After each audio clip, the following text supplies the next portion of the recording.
नमस्कार, जय हिंद। आप सभी का स्वागत है हमारे study platform it's GK motivation में। दोस्तों, अगर आप किसी भी टीचिंग एग्जाम की तैयारी करते हैं, जैसे कि C TET, C G TET, MP TET, UP TET या फिर किसी भी शिक्षक भर्ती की तैयारी करते हैं, तो आज का यह टॉप 20 बाल विकास के एमसीक्यू प्रश्न आपके लिए बेहद ही इंपॉर्टेंट होगा।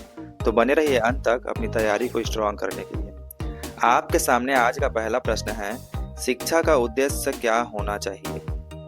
इन चारों ऑप्शनों में से बेस्ट ऑप्शन को चुनना है दोस्तों, और शिक्षा का क्या उद्देश्य है शिक्षा का, उसको बताना है। और इसका राइट आंसर चला जाएगा दोस्तों ऑप्शन नंबर बी, व्यवहारिक जीवन के लिए तैयार करना शिक्षा का मुख्य उद्देश्य है। प्रश्न नंबर 2 है, शिक्षक व्यवहार सिद्धांत का प्रतिपादन किसने किया था। बताना है दोस्तों इस सिद्धांत का प्रतिपादन किसने किया था। और इसका राइट आंसर चला जाएगा ऑप्शन नंबर डी जी राहम। इनके द्वारा शिक्षक व्यवहार सिद्धांत का प्रतिपादन किया गया था। नेक्स्ट प्रश्न है, अभिप्रेरणा के स्रोत कौन कौन से हैं।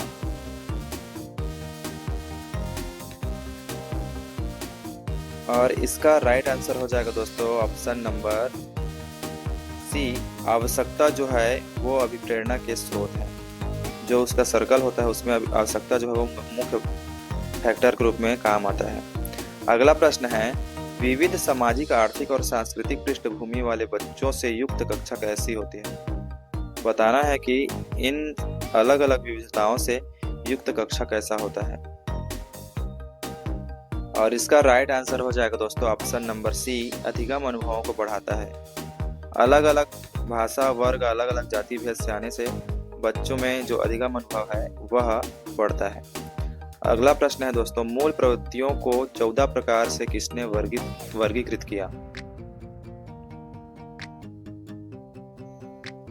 और इसका राइट आंसर हो जाएगा दोस्तों विलियम मैकडूगल के द्वारा 14 प्रकार के मूल प्रवृत्तियों का वर्णन किया गया है ना। अगला प्रश्न हो जाएगा, समस्या समाधान की वैज्ञानिक पद्धति का पहला चरण क्या है।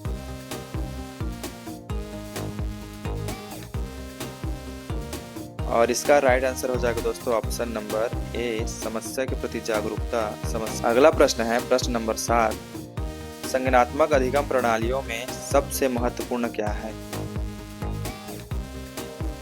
और इसका राइट आंसर हो जाएगा दोस्तों ऑप्शन नंबर सी, अन्वेषण द्वारा अधिगम करना जो है सबसे महत्वपूर्ण है। नेक्स्ट क्वेश्चन है, चिंतन प्रारंभ होने के लिए क्या आवश्यक है।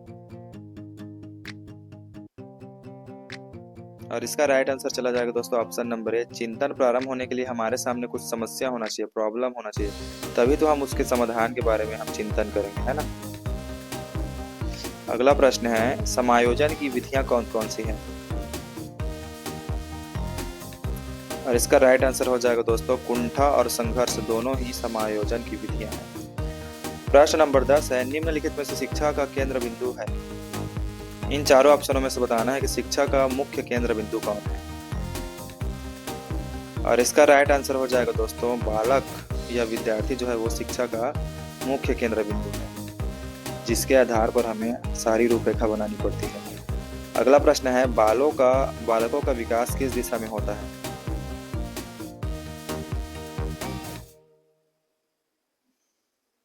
बालकों का विकास जो है दोस्तों वो सिर से पैर की दिशा में होता है, जिसे सिरोपदन्मुखी भी कहा जाता है।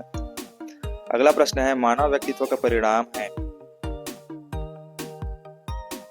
बताना है दोस्तों मानव व्यक्तित्व का परिणाम क्या है। और इसका राइट आंसर हो जाएगा आनुवंशिकता और वातावरण दोनों जो है मानव व्यक्तित्व का परिणाम है। किसी एक चीज को नहीं बोल सकते कि वो मानव व्यक्तित्व का परिणाम है।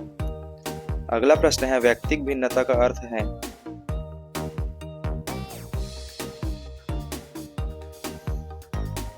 व्यक्तिक भिन्नता का साधारण सा अर्थ है दोस्तों, कोई भी दो व्यक्ति जो है वो समान नहीं होता, किसी न किसी रंग रूप से, किसी न किसी एंगल से वो दोनों डिफरेंट जरूर हो।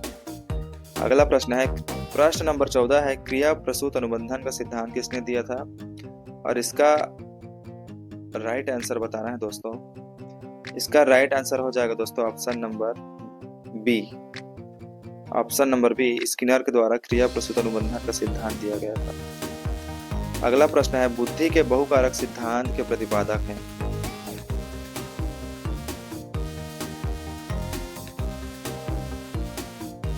और इसका राइट आंसर हो जाएगा दोस्तों option number B, Harvard Gardner जो है वो बुद्धि के बहुकारक सिद्धांत के प्रतिपादक हैं। अगला प्रश्न है, निम्न में से कौन सी पूर्व बाल्यावस्था की विशेषता नहीं है?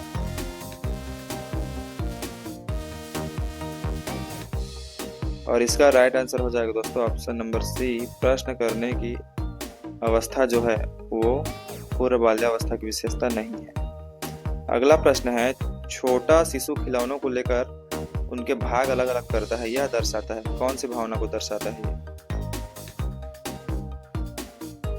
और यह जो भावना है दोस्तों वह है जिज्ञासु प्रवृत्ति की भावना को दर्शाता है। बच्चा उसको खोल खोल कर जिज्ञासा बस देखता है कि क्या होगा करके, और जितना ज्यादा वो करके सीखता है उतना ही अच्छे तरीके से सीखता है।